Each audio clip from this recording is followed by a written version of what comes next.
안녕하세요. 타임 읽어준 남자 제이슨입니다. 자손TV에 오신 걸 환영합니다. 이 좋은 컨텐츠 구독과 좋아요 부탁드리겠습니다. 지난번에는 그 폴란드의 그 낙태 문제 다뤘잖아요. 그래서 투표 결과가 나왔나 봅니다. 그거에 대한 기사 보도록 하겠습니다. 자, 리스크 리포트죠. Boost for Poland Democracy. 현재 폴란드가 지금 민주주의가 좀 위협받고 있었던 상황이었잖아요. 그 법과 정의당이 그 언론 통제하고 사법부 통제하고 그러다 보니까 이제 폴란드의 이런 민주주의에 대한 부스트, 증가, 이것과 이제 EU와의 관계가 어떻게 설정되는가. 지금 야당이 지금 이겼다는 거잖아요. 그래서 야당이 지금 승리해, 터스크라는 그분인데요. 그럼 총선을 보면 지금 하원 의원 선거입니다. 여기는 이제 그 비례대표로 뽑습니다. 그리고 신기한 것이 국민투표를 했다고 그랬잖아요. 한 6가지인가 항을, 그래서 투표지가 굉장히 길더라고요. 그래서 시험지 정도의 긴 목록에다가 이제 투표를 했다고 전 시간에 설명을 해드렸는데, 그래서 2023년 좀 투표 자리를 보니까 지금 Civic Coalition, 시민연합, 그러니까 여기가 지금 163석, 그 다음에 Law and Justice가 200석, 4년 전에는 235석이었는데 35석을 잃었어요. 그러니까 하원이 지금 460석이니까 반석이면은 231석, 그러니까 다수당이 지금 못 된 거예요. 그러다 보니까 이 Civic Coalition이 이제 연정을 하겠죠. 연정을 해서 이제 의원 내각제다 보니까 이제 231석을 만들어서 이제 총리가 나오는 거죠. 실권은 총리, 대통령도 있지만 대통령은 이제 외교라든지 국방 이런 것만 관리하고 실무적인 이제 권력은 총리가 이제 있겠는데, 자, 이분이 지금 이력이 좀 독특해요. 전 총리셨죠. 자, 그런 이야기를 잠깐 해보겠습니다. 자, 이분이 누구냐면은 보니까 도널드 프란체스크 투스크는 폴란드의 정치인이다. 전 유럽 연합, 그러니까 EU 정상회의 상임의장, 그래서 EU의 대통령이 됐다는 거예요. 지금 2014년도에 여기 보시면 현재 57년생입니다. 66세로 나와 있어요. 그러니까 이분의 뿌리가 전 총리도 했고, 이게 폴란드 사람들은 다 아는 정치인이고, 또 EU에서도 인기 있는 사람이라는 거죠. 친 EU 사람이라는 거죠. 왜? 차기 대통령까지 했다는 거예요. 그러니까 정상회의 상임의장을 했기 때문에 어떻게 보면 이사회 열고 정기총회 이런 거 할 때 이제 회장을 했다는 거잖아요. 그러니까 쉽게 말하면 EU의 대통령이었다. 여기 보시면 이제 10월 1일 날 이런 유세하는 장면이 나와 있는데, 그래서 이분이 지금 당이 이겼다는 거예요.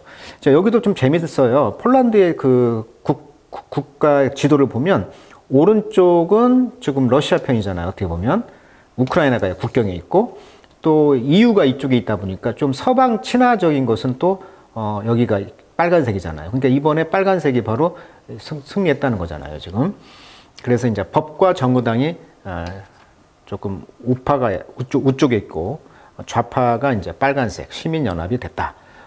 똑같네요. 이렇게 좌파 우파 느낌이. 자, 근데 여기 역사를 조금 알아야 돼요. 왜냐하면 좀 재밌는 것이 여기가 이제 쌍둥이 대통령이 됐거든요. 무슨 말이냐면, 여기 보시면 쌍둥이입니다. 어렸을 때 그 아역 배우 출신이었다고 그래요. 아주 예쁘네요. 이분이 이제 형이 이제 대통령이 되었고 동생이 총리가 됐다는 거잖아요, 지금. 쌍둥이입니다, 쌍둥이. 그래서 이분이 지금 형이죠. 형이 여기서 지금 마크에서 힘을 발휘하는 폴란드의 집권 여당, 아까 법과 정의당 총재예요. 그래서 아까 사법부를 장악하고 언론 통제 이런 것들이 이제 반민주주의를 하다 보니까 EU하고 이제 좀 척을 둔 거죠. 그래서 이제 퇴행 평가를 받았다고 하는 거고, 원래는 이분도 민주주의 투사였어요. 왜냐하면 동생 레흐 카자스키 대통령은 폴란드의 민주정부를 여는데 공헌한 민족 투사예요. 민주투사. 그런데 이제 폴란드 국회가 정부의 이제 사법부 통제를 하고 법률을 이제 가결시키는 모양을 보이고 있다는 점에서 또 반민주화를 또 퇴행해낸 모습을 보이고 있었다는 건데, 형이 이제 그래서 이제 그 총리가 됐던 것이고, 이제 동생이 대통령이 됐는데 이런 일이 있었다고 합니다. 2010년인가 봐요. 2010년, 지금부터 13년 전이죠. 여기가 이제 폴란드 바르사바에서 벨라루스를 거쳐서 비행기를 타고 모스크바에 있는 러시아에 있는 스몰렌스크 공항으로 가는 도중에 비행기 사고가 났다는 거죠. 맨 처음에는 러시아의 그런 음모설도 됐지만 그 블랙박스를 조사해 봤더니 기상 악화, 대화한 내용을 보니까 기상 악화, 400m도 안 보였는데 억지로 이렇게 여기에 이제 그 뭐죠? 착륙을 하다 보니까 이제 부딪힌 거예요. 그래서 전소가 돼가지고 전원 96명이 죽었다고 합니다. 그럼 여기를 왜 가려고 그랬냐면 이게 카틴 학살이라고 유명한 게 학살인데 소련 경찰 기관이었던 내무인민위원회가 있었는데 40년 4월부터 5월까지 수행한 폴란드인 대량 학살 사건이다. 그러니까 포로라든지 앞으로 그 폴란드의 미래의 그런 지도자감 될 걸 엘리트들을 다 모아놓고 숙청했다는 거예요. 그래서 여기가 이제 은폐를 했는데 이제 러시아가 민주화되면서 이제 공동 묘지가 이제 발견이 되면서 이 숲이 이제 카틴 숲이라고 합니다. 이 카틴 숲 일대를 이제 이름을 따서 이제 카틴 학살이다 이렇게 말을 해요. 1940년대에 학살을 했고 사망자는 뭐 2만 2천 명 정도가 사망을 했다 이렇게 나와 있습니다. 그러니까 여기를 이제 80주년 기념으로 이제 정치적인 목적으로 여기를 갔다는 거예요. 그래서 어떻게 보면은 이제 폴란드 대통령 부부가 탑승을 했다는 거예요. 여객기가 러시아 스몰렌스크 공항에 접근 중에서 추락해서 탑승자 전원이 사망한 유명한 사건이 되겠습니다. 2010년도 언론에서 크게 나왔던 사건이었어요. 그러니까 이 형제가 민주화에 투사했는데 동생은 죽고 형은 이제 반민주화 세력이 되어서 활약을 했던 법과 정의당 이번에 투표에 졌다 이 말이에요 지금. 자, 그 기사를 한번 영어로 읽어보겠는데 이제 대충 내용 파악하셨으니까 흐름을 아실 거예요. 자, 이제 폴란드에서는 unexpected 이러한 기대하지 못했던 서지란 말은 증가란 뜻이죠. 이런 투표자의 증가가 ready for 준비를 했다는 거죠. change 변화. 이런 변화에 대한 준비가 has oust는 축출하다. populist 이런 인기 영합주의자였던 coalition government 연합 정부죠.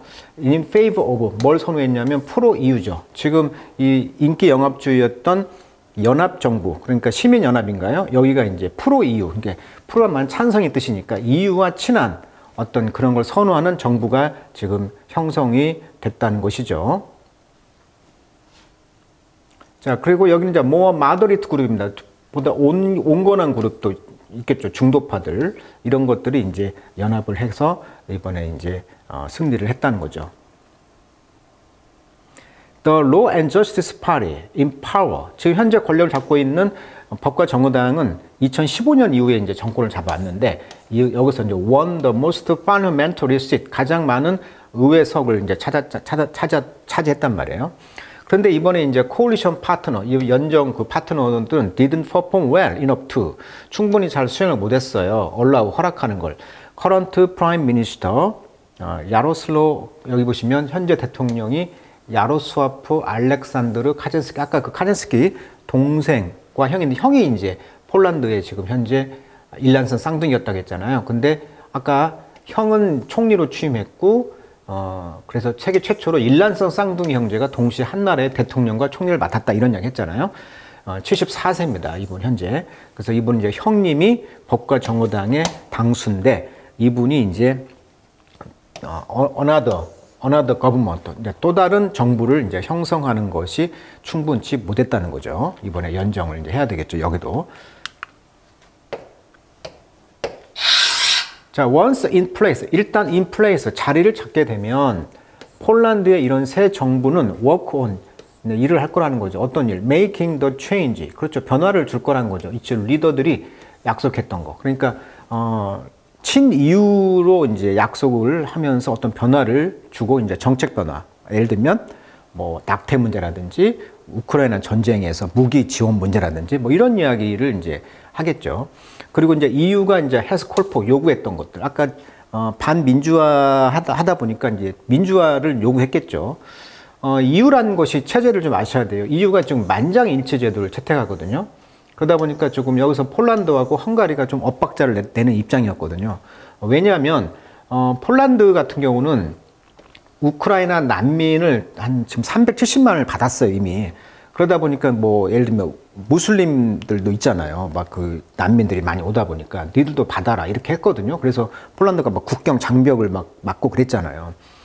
그러다 보니까 이제 또 이제 우크라이나하고 이제 무기를 공급하다 보니까 이제 무기가 비어 있네. 그러다 보니까 한국 무기 수출 이야기 들어보셨을 거예요. 방산 수출 뭐 폴란드 했다. 이 말이 무슨 말이냐면 이 무기를 우크라이나 공급하다 보니까 무기가 텅 비어 있어. 그러다 보니까 한국 무기 수출을 빨리 하고 싸고 가성비가 좋은 것이 한국 제품이었다는 거잖아요.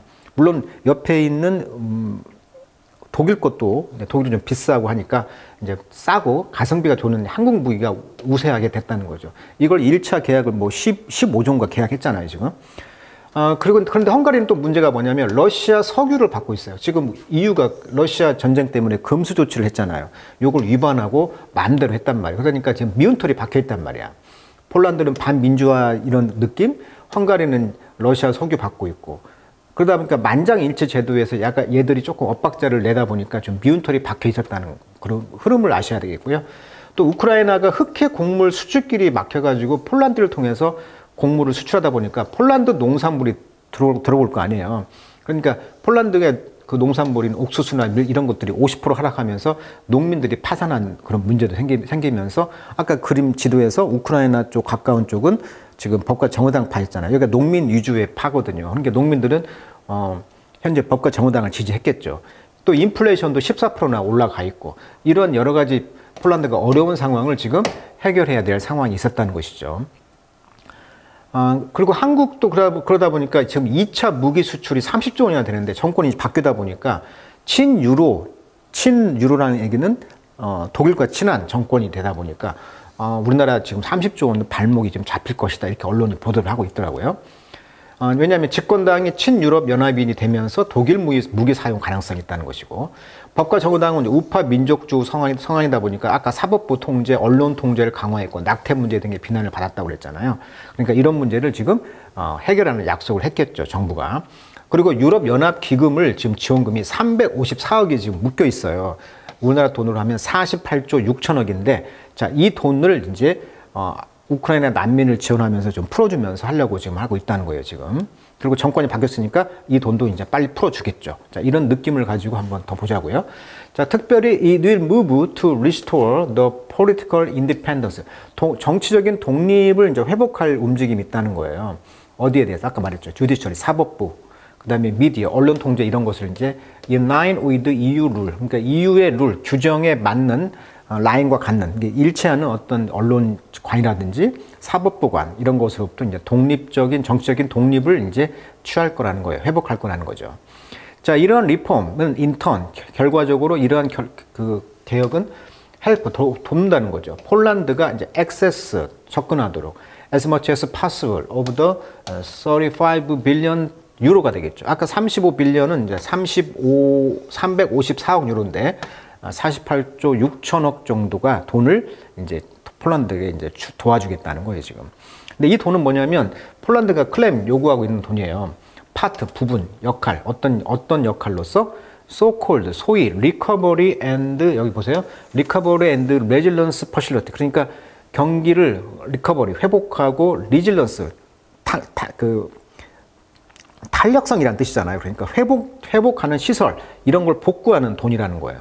자, 이 돈은 이제 브뤼셀은 이제 EU가 본부가 있는 곳이니까 브뤼셀이 이제 set aside 그러니까 할당한 돈이에요. For member state 그러니까 EU 멤버 국가들에게. 그래서 to help with pandemic recovery 그러니까 코로나의 회복과 그다음에 EU가 지금 ambitious green and digital transition EU도 자체적으로 야망찬 그런 그린 개혁 그러니까 녹색 디지털 그런 전환 계획에 이런 돈을 지금 투자해주고 있나 봅니다. 그런데 아까 폴란드가 헝가리가 딴짓을 하고 있으니까 이 돈을 지금 안 주고 있었다는 거예요, 지금. 그래서 EU는 with hold란 말은 뭐냐면 잡고 있다. with가 백이라는 접두사거든요. 뒤를 잡고 있다. 이 말은 돈을 이제 보유하고 있다 이런 뜻이에요. 그 돈을 이제 previous government 전 정부가 아까 반민주적인 행위를 하니까 돈을 이제 잡고 안 주고 있었다는 거죠. In response to 거기에 대한 반응이었죠. bid 노력 어떤 노력? bring judge 판사와 저널리스트를 under government control 정부 통제 아래에 판사라든지 언론인들을 아까 죄고 있는 그런 노력에 대한 반응으로 전 정부로부터 지금 돈을 좀 withhold 잡고 있는 거라는 것이죠. 자, 그런 분위기 이제 이해 가시죠? 근데 이번에 투표로 이제 정권이 바뀌면서 이 돈을 이제 줄 의도가 있는 것이죠. 왜? 친유로 전 의장 출신 그 도널드 터스크 씨가 됐으니까요. 자, 이런 분위기에 있다는 거예요, 지금. 자, it's no wonder. 자, 의아함이 없다. 즉, 당연한 것이다. 뭐가? 브뤼셀은 delighted. 그렇죠. EU 본부인 EU는 좋아한다는 거예요. 왜? 폴란드의 이런 유권자들이 eject 이 government, 그 정부를 퇴출시켰잖아요. 이걸 보고 좋아한다는 거예요. 그리고 replace it with one that it will be led by Tusk. 그렇죠. 테스크가 이끄는 그러한 정당으로 이제 replace, 대체가 될 것을 보니까 기쁜 거예요, 지금. 이분은 이제 former head of European Council, 전 유럽 의장의 헤드, 대통령이었다고 했잖아요. 자, 이러한 political shift, 그런 정치적인 변화죠. 폴란드에서 이런 정치적 변화가 특별히 타임리, 아주 적시라는 거죠. 타임리. 아니면 EU가 이제 EU에게는 아주 적시적소할 때 이제 타임에 맞게 정권이 바뀌었다는 거예요. 자, 뭘 기분 고려해 본다면, 자, 기분은 고려하다. 수고로 외세요, 그냥. 자, 뭘 고려해 본다면, 최근에 일렉션 빅토리, 선거의 그 빅토리, 그 파퓰리스트 인 슬로바키아. 슬로바키아에서는요, 최근에 선거가 있었는데 파퓰리스트들이 선거에서 이겼나 봐요. 검색을 해보니까 이렇게 나와 있네요. 우크라이나의 전쟁을 둘러싸고 우크라이나 옆에 있는 헝가리 같은 경우, 헝가리 같은 경우는 아까 말했지만 우크라이나는 더 이상 주권 국가 아니다. 우크라이나 추가 지원을 유연한 이유, 예산 수정에 반대. 이렇게 좀 염소 같은 그런 독특한 반대의 입장을 좀 취했고, 아까 러시아 뭐 석유도 받고 그랬잖아요. 폴란드 입장은 지금 상황 파악했고, 슬로바키아가 이제 여기 있는데 체코 옆에 슬로바키아가 이제 우크라이나 지원 중단을 내건 친러 야당이 총선에 승리했단 말이에요. 그러니까 러시아하고 좀 친한 정책을 추구하는 슬로바키아 하다 보니까 이러한 파퓰리스트들의 승리를 고려해 본다면 이번에 그 폴란드가 이번에 좀 친유럽 쪽에 EU의 이런 정권을 탈환했다는 것이 좀 어떻게 보면 시기가 적절하다 이런 이야기예요. 예를 들면 뭐 독일이라든지 프랑스라든지 오스트리아 전부 다 독일 같은 경우도 3인당이 승리가 됐잖아요. 16년 만에 정권 교체가 되면서 어떻게 보면 균등하게 연정을 하지 않고서는 할 수가 없는 그런 상황. 프랑스도 마찬가지죠. 중도 연합 그 마크롱 대통령이 245석을 당이 차지했단 말이에요. 그러니까 여기도 577석에서 반절이 안 돼. 그러다 보니까 역시 연정을 해야 돼. 이러다 보니까 모든 게 어렵다는 거예요, 지금. 어렵다. 그런데 이번에 EU에 좀 친한 그런 폴란드의 정권이 바뀌면서 EU가 좀 힘을 받는다. 이런 느낌이라는 거예요. 나머지 이런 독일이라든지 프랑스 이런 데는 좀 힘든 상황이라는 거예요. 좀 EU가 마음대로 할 수 없는. 그런데 타임린 적시적소에 이번에 된 것이 좀 다행이다. 이런 느낌인 거예요. 마지막으로 The New Governing Coalition, 이번에 그 연정을 하는 이 당은 have internal division. 물론 그 내부적인 갈등도 있겠죠. 특별히 이제 social policy question like abortion. 그때 이야기했듯이 이제 어보션 문제, 낙태의 제한 문제, 이런 데에 이제 사회적 정치의 문제가 있을 것이고, 정치적인 인플루언스 오브 더 캐톨릭 처치. 그렇죠. 이 나라가 캐톨릭 국가다 보니까 정치적인 영향력이 강하단 말이에요. 그런데 여기서 이제 낙태 문제를 과연 이 제약을 어떻게 할 것인지에 대해서 퀘스천이 있는 거예요, 지금. 그리고 이제 civic coalition은 must contend, 여전히 이제 다투고 있는 것이죠. both the third wave, 제3당의 중도파 보수당과 some progressive hardliner, 이런 진보당들과 이제 연정을 잘 해야 되겠잖아요. 다수당이 안 되니까. 그래서 이런 새로운 연정의 리더들은 그래서 페이스 직면할 것입니다. 아주 터프 이코노믹 컨디션, 아주 어려운 경제적 조건들. 예를 들면 로우 그로스 저성장, 인플레이션이 아까 14%라고 했잖아요. 지금.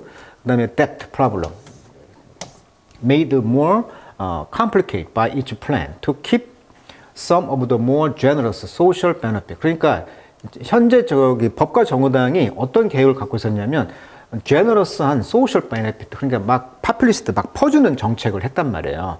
그런 것들이 이제 더 complicated, 복잡하게 만드는 어떤 빚 문제, 이런 것들이 있다는 거죠. 이 정책 혜택들은 누가 제공했어? outgoing, 지금 밖으로 나가는, 물론 사교적이라는 뜻도 있지만 두 번째 뜻에 물러나고 있는, 즉 법과 정의당이 지금 이제 물러나고 있는 이런 파퓰리스트 거버먼트, 즉 법과 정의당에 의해서 제공된 이런 선심성 있는 사회 혜택들, 이런 것들로 통해서 이제 빚 문제를 어떻게 할 것이냐, 이런 문제를 이제 해결을 해야 된다는 것이죠. 새 연정 정부가. 여기에 보면 기형태아 등 낙태 허용이 유연하다 결정에 반발해가지고 여성들 엄청난 시위를 했단 말이에요. 그래서 이런 문제들을 이제 새로운 정권에서 가톨릭 교회와 어떻게 이 갈등을 해결할 것인가가 이제 눈여겨봐야 될 문제고, 현재 법과 정의당이 했던 이러한 문제들, 빚 문제, 이거 어떻게 할 것이냐, 이런 내적인 문제도 산적해 있다, 이런 이야기가 되겠네요. 자, 오늘은 폴란드의 최근의 선거가 친유로 성향의 터스크가 되면서 EU가 굉장히 박수치고 환호하고 있다. 그렇지만 내부적으로는, 폴란드 내부적으로는 해결해야 될 문제가 산적해 있다, 이런 이야기를 한번 다뤄드렸네요. 자, 오늘은 여기까지 하도록 하겠습니다.